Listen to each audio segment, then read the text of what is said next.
Anyway, you be George and I'll be Leo, and we'll just crack on with this video about some really new models from G&L. Some we've seen before as well, actually, and some we were right there at the birth of it. Were we? Well, not the literal birth. No. Anyway, so look, this is cool because, in fact, this is quite probably, you know, whether you like the shape or not, I think this is quite probably the most exciting discovery in the world of electric guitars of the last 30 or 40 years. Yes. Because this was the guitar that after Leo Fender sold Fender to CBS in '65, and he was retained as a consultant, this was the kind of the last drawing that he pitched to Fender. Yeah. Before he just left, and they didn't go for it. This was what he thought the Telecaster would basically kind of should become. And Fender were just like, no, we're okay, thanks, Leo. We're just going to carry on making it just like you did back in 1950. Yeah. Don't worry about it, thank you. Yeah. And it just stayed as a drawing in a G&L office until like long after Leo had died and and then last year they found it. Yeah, they found a whole. And they thought, ooh. I mean, that's amazing that if you go back and watch the video we did when we were at NAMM and we went to see the factory and the offices, all of his stuff is still there. It's a great video, that one, isn't it? It's a great cool video, story. and it's the fact that it just found this drawing in these, what do you call them, specifications? Yeah. What do you call them? Like, is it like an? It was a schematic, wasn't it? Like a draftsman's big life-size drawing. And the pickups and this whole system and everything, and they started putting together. I remember following them on Instagram, and they were trying to get all of this together in an old body that they found with an old neck that didn't fit, so they had to put more stuff in. It was really interesting to see. And here it is. So the Espada is now part of the G&L lineup. Yeah. The stuff that kind of the body shape, this beautiful kind of chrome control plate, the pickups, they're all as per Leo's drawing. Yeah. I'm not sure about the scratch plate. Might have to go back to the original video we did, but I think that's part of Leo's original drawing. Yeah. The bridge is a later G&L design. The bridge on the drawing was never actually made. Wasn't there something about they trying to do some? It was too complicated. Yeah, it was too complicated, and there was a whole big thing in the back here where they took so he could. It's on the tuning stability. As I said, the pickups this is what he was working on at the time, and these later became the MFD kind of pickups. Yeah. The inlays on the neck and the headstock are obviously a bit of poetic license because the drawing would have had a Fender headstock and I think just dot inlays on it. So they've had a bit of artistic license there. Yeah. But yes, the Espada is born in two colours at the moment. Yeah. Sunburst and natural. Yeah.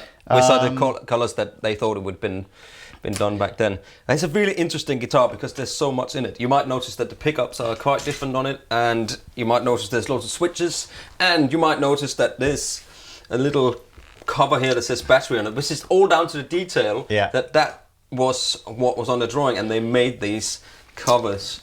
So let's go through Metal. These crazy pickups. So Pete, if you get a clean sound, I'll explain while you strum.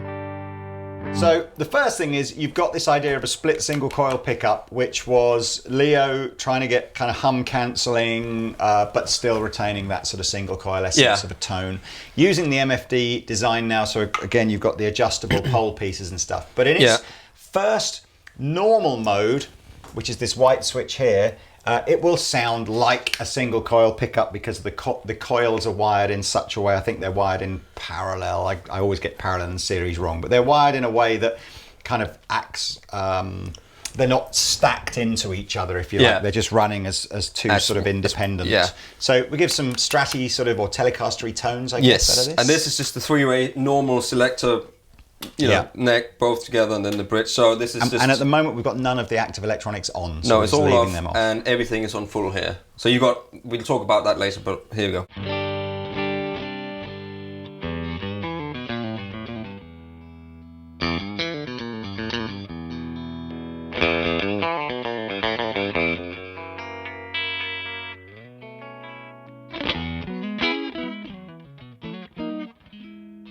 So pretty familiar, kind of sweet sounding, like, crispy, funky, not too fat. There's a bit of gain.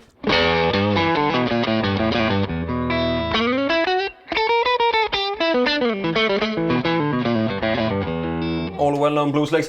And here's the two pickups together. That's kind of hunky.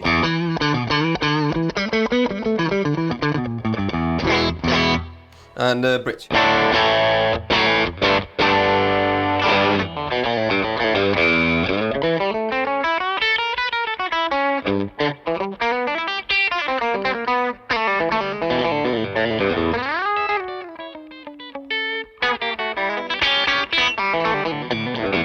Anyway, look at you go. Right. Again, it's really, they're just, all of these are great to play. I Engage really enjoy the white switch. Engage the white switch. So... Okay, so now what's happening is the pickups are now stacking into each other, so you're getting a fatter, more sort of humbuckery kind of vibe. I'll do it while I'm... Okay.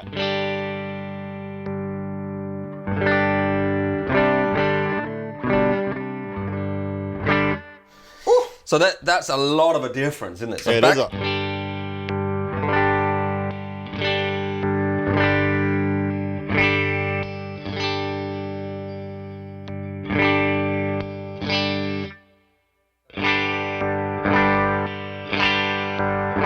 That's like... I like it. Yes, and... It sounds more like the ASAP, more like the Jumbo MFD. I'm not sure necessarily like full humbucker necessarily, but just like much fatter. Let's try some gain. Let's do it. I like that. Off. I like them both. It's much more humbucker.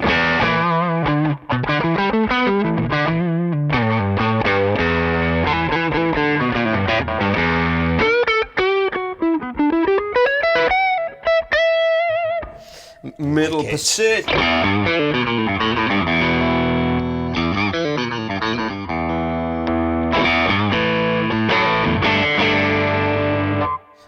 Back pickup.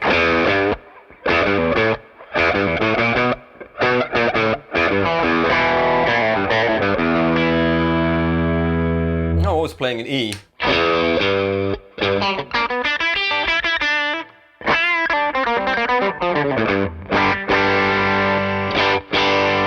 Wow. Cool. So now the Just final, one little switch. the red switch is where the active electronics come in. Red is more. Now, we talk a lot in the world of pedals about the importance of a buffer, don't we? Because Buffer. muffins need buffering. Apart from my muffin. And I guess even back now, Leo was realizing that long guitar cables were losing man. He was, treble and tone and stuff like that, and guitar players weren't cutting through, and he was trying to solve that because that's the kind of genius pioneer that he was. Yeah. So the red switch has 3 positions. No buffer, avec le buffer, avec le buffer, avec a treble boost.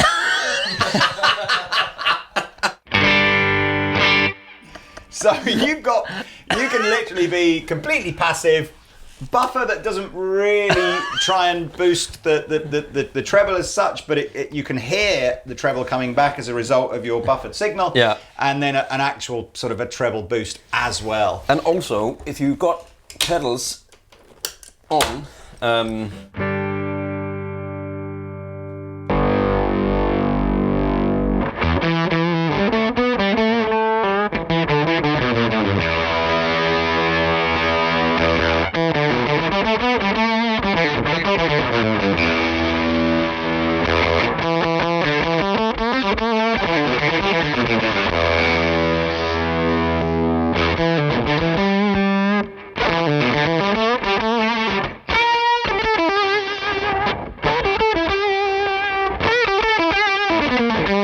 it just makes it makes it jump out into. I think it's insane. I think when I was sort of reading, because a lot of this technology Leo was putting on the G&L bases as well. Yes. And I think when you kind of read into it, I don't necessarily get the impression that he was coming up with switches that you would on the fly change to kind of like, instead of having a pedal boost. It was very much, I think, about just getting the tone right for the environment that you were in and like the gig you were at. So it was like, oh, if you needed it, you switched it in. If you didn't, you switched it off. All that kind of stuff. But it's very, very cool. Yeah. We didn't talk about these two knobs, Lee. No, we didn't. You got instead of having tone controls, you got a bass and a treble knob. Well, yeah, it comes from this idea of on a Strat where you'd have a volume control and 2 tone controls. Yeah. One for different pickups. Yeah, it is. It's just you've just got treble and bass, one volume control and treble and bass, which I kind of like. Especially, I kind of quite like sort of removing bass sometimes, you know.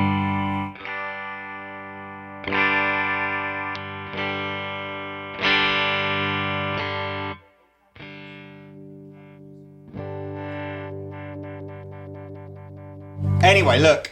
So that's the Espada. I love it. I think it's awesome. I think it's super, super cool. It's not cheap though, Lee, is it? Well, it's American made. It comes out of Fullerton. It's a solid swamp ash body. And no, it's not cheap, Pete. It's under £2,000 though. Yes. So I mean, it's kind of like, you know, if you're like unbelievably wealthy, it's cheap, I suppose, isn't it? No, there's nothing else. 9.5-inch radius. You're a irregular poly sort of finish. Yeah. Blah blah blah. Oh, beautiful case. Really, really nice hard case. Lovely certificate. All that kind of stuff. Lovely. That's the Espada. What have you got, Lee?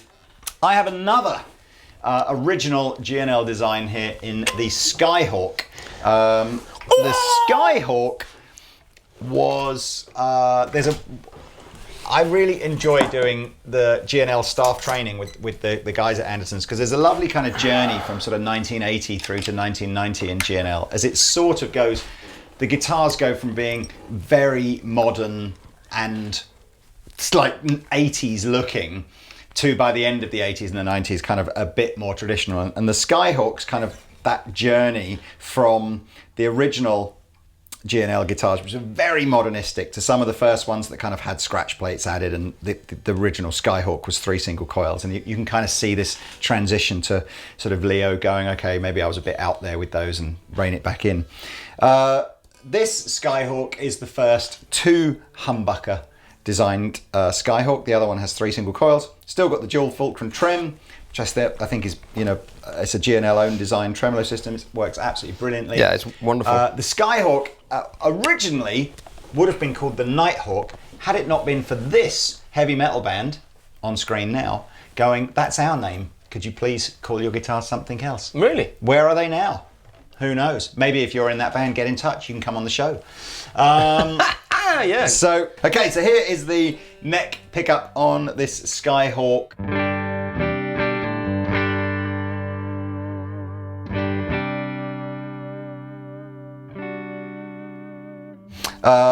I have rolled a little bit of the bass off, because with the bass all the way on and the treble all the way on, it's pretty overwhelmingly... It's a big, fat, slightly darker sound, so you roll a little bit of the bass off, and it kind of gets that little bit of brightness back in. Yeah. Both pickups together.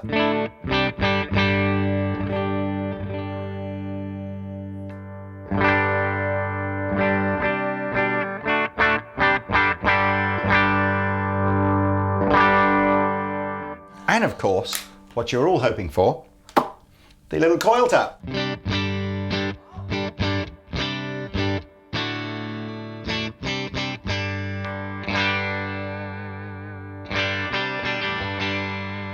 And how about gain? Treble and bass, I'm guessing with 2 humbuckers on here, that's what people will be buying this for, is a little bit of a rock machine.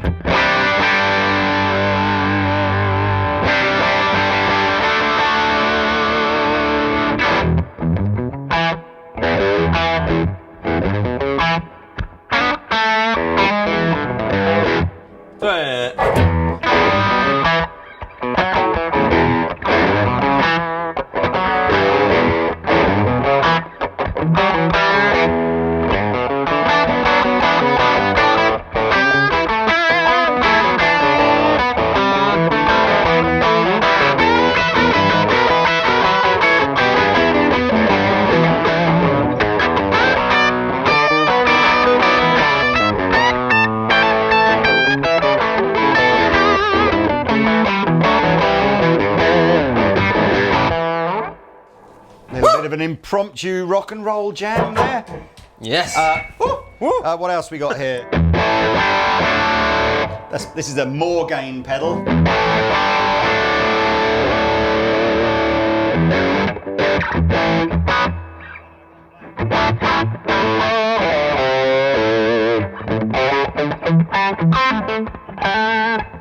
I don't know. Maybe it's even though I've never heard the band, I think I've got like the spirit of Nighthawk coming through me. Yeah. It's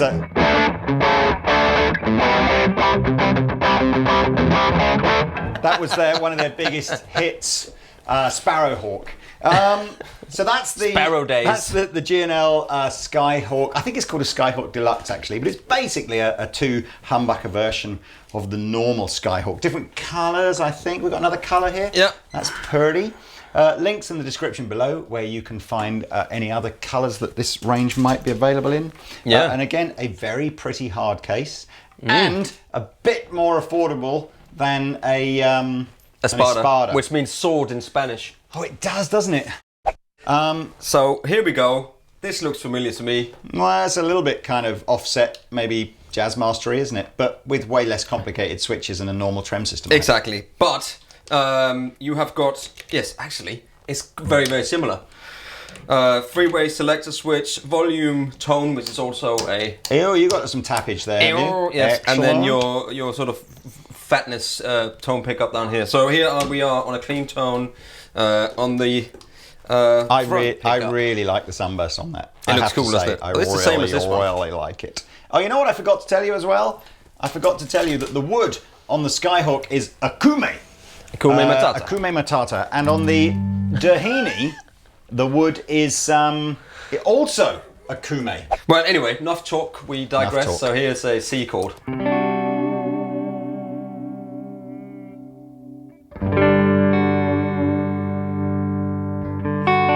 I see your C, and I raise you 2 semitones and give you a D.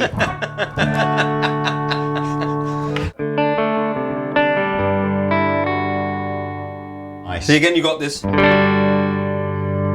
of fatness switch knob.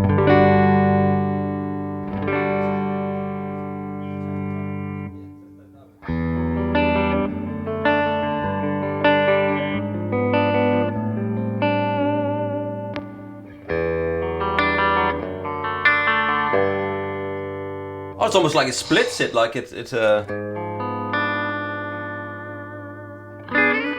You should demonstrate guitars for a living. Such a... Actually, never. Never.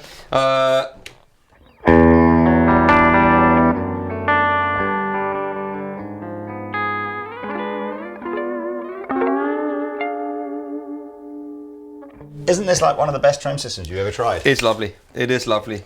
They've nailed that, haven't they? Yeah. I mean, I know it's very much like the Duesenberg kind of trem. It's got that sort of feeling to how precise it is in the wiggle. If that's the word. It's like stiff, but still loose at the same time. It is. It's stiff but loose. It doesn't feel hard. Semi. It's semi. It's semi. It's got like it doesn't feel like it's going to go out of tune or anything like that, but it's got this lovely floaty. It's very. I don't know how you really describe that without using all the wrong words. It just feels really cool, and I like the fact that where another brand that we know has got little holes for strings here. They just cut the whole thing out. Yeah, get rid of it or just make it easy. Get rid of it, so you don't have to get a little hole and you can't get the... Anyway. Here we go. I've split the pickups, by the way.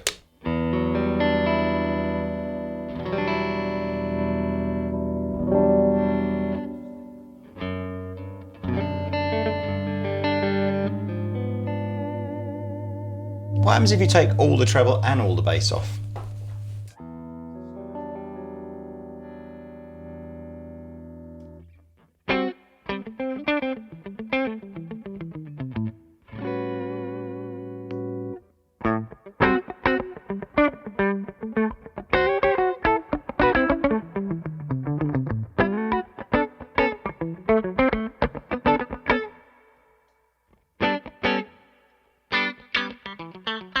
That's interesting there. That's almost like it's out of phase.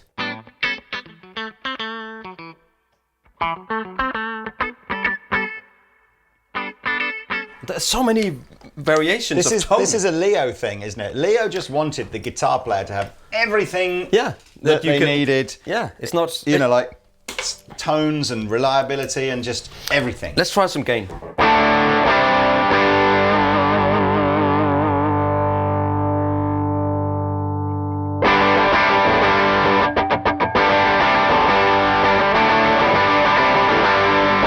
Pull the switch out.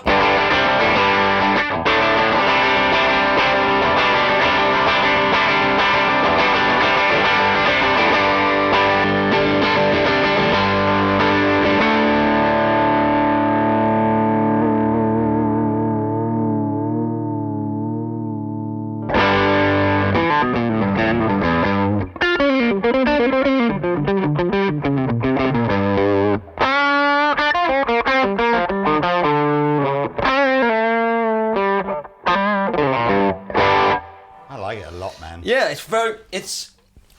it's really nice to have something that is a little bit different. That is not just your but ordinary, not too different. But not too different. But you got the thing you know and the thing what you want, but then you got a little extra bit. You see what I mean? Yeah? You know what I mean? Yes. So you know. Well, there we go. Doheny's. I can't remember. I think I've got a funny feeling that the Doheny's actually the most affordable one out of the three that we've got here today. But they're all American made, so they're all links below. You know, upwards somewhere between £1,000 and £2,000. Yeah. However, the Doheny is also available in G&L's rather excellent tribute range. Yes. So you can get a Far Eastern made Doheny for about £500. So check that out as well. If you're liking what Pete's playing. So there we go. Shall we, let's jam out with something a little bit more rocky. I'd like to have a bash on a Doheny with a maple neck, if I may.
I thought of a really terrible joke. You have to edit this out.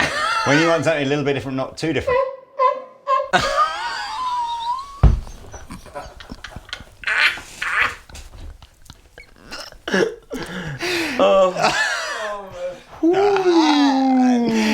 That's never...